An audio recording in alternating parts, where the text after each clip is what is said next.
everybody, Jen Siraganian.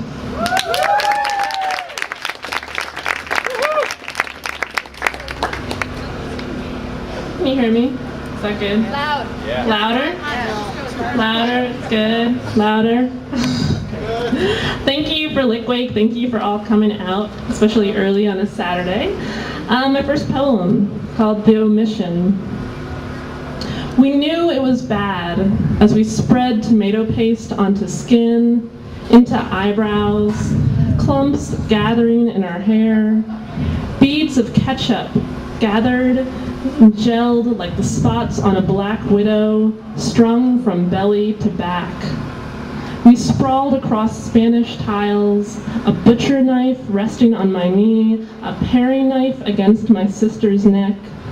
We waited for our mother to come home with a broken voice, a scream. But the deep scouring barely removed red magic marker stripes across my forearm, still visible when she arrived 2 hours late. Datura stramonium. I want to try the smallest morsel, not for its heart-shaped leaves, fleshy yet coarse, or trumpets of lavender, pink, and white. Instead, I crave to slip between my lips its multiplicity of names in all their thickness, history, and froth. Of course, never as stinkweed, but I would taste it as a thorn apple or loco weed, even as mad apple or jimson weed. Homer praised Datura, Shakespeare sang of it, and priests of Apollo prophesied while leaves digested in empty stomachs. It dilated a lady's pupils in Verona, eased the birthing pains of mothers in Belize, and after British soldiers in Jamestown ate a large salad of leaves, they began to chase floating feathers. It holds secrets all nightshades keep, entreating me to squeeze the thickest juice from green and thorny fruit, or grind its seeds into the sweetest paste, so I may grasp how an unassuming weed growing beside a gravel road can capture both angel's trumpet and devil's trumpet as its name. Heat. Thank you.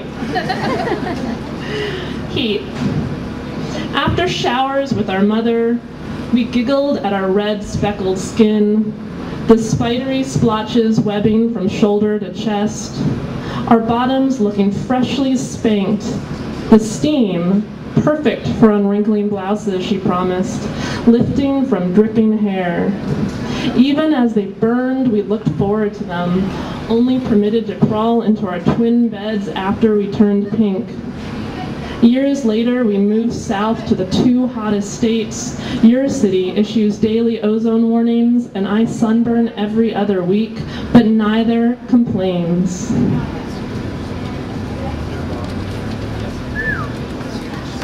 Thanks. In praise of dirty dishes, it reminds me of bathing a child. The left hand supporting the neck of a wine glass, the right hand scrubbing intensely, but without too much force. So after you hand my sister her coat and I kiss my nephew on the crown of her head, you know where I rush to. I ignore the broom, the mop, the bottle of 409, and instead fold a faded pink dish towel over the rim of the sink and turn the faucet until the water builds from a lukewarm to the steamiest hot, cascading from my wrist to my reddened fingertips. I love the way blackened onions loose from the bottom of a pan, and how the mushroom gravy that crusted onto the tines of a fork begins to soften. Too much soap, you whisper. But as I release one drop on each plate, you also appreciate each side and how it reflects slivers of color across its fragile surface.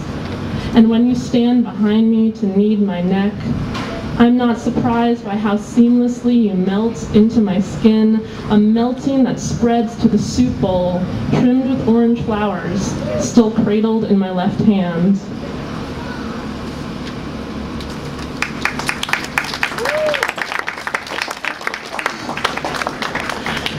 strawberries. Roots produce daughters, sprouting speckled heads, dimpled and freckled, exposed skin reddens. Bright, swollen balloons with pale, rounded tips, tangled in tight knots.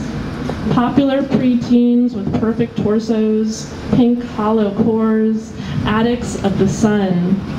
Slender legs stretch, extend from their huddle, runners lengthen strides, formal in their caps, upturned starry hats, starched collars of green, hide soft scarlet spots.